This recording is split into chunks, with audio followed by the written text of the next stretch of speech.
ഇവിടെ നമ്മുടെ ഡെഡ്പൂൾ ഒരു പേപ്പറിൽ ചിത്രം വരച്ചിങ്ങനെ ആരെയോ കാത്തിരിക്കുകയാണ്. ആ സമയത്താണ് അവർ കാറുമായി വരുന്നത്. പിന്നെ ഒന്നും നോക്കിയില്ല, ഡെഡ്പൂൾ വര നിർത്തി. അതിലേക്ക് ഒരൊറ്റ ചാട്ടം.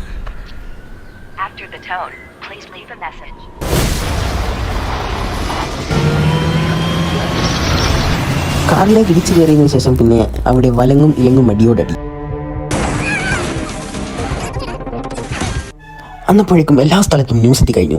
അന്നേരമാണ് നമ്മുടെ ഇരുമ്പ് മനുഷ്യൻ ഇവിടെ തിന്നുകൊണ്ട് കുത്തിരിക്കുക. അന്നേരം ന്യൂസ് കണ്ടു, ഒന്നും നോക്കിയില്ല.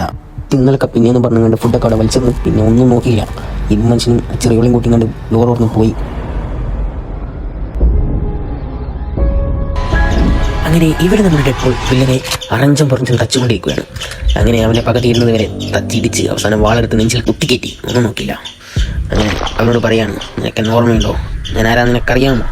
അങ്ങനെ ഓരോന്ന് പറയുമ്പോൾ വില്ലനൊരു തേങ്ങ മനസ്സിലാകുന്നില്ല. അവൻ ഏതരേ എന്നെ വെറുതെ എന്തിനാണ് അങ്ങനെ തല്ലുന്നത്?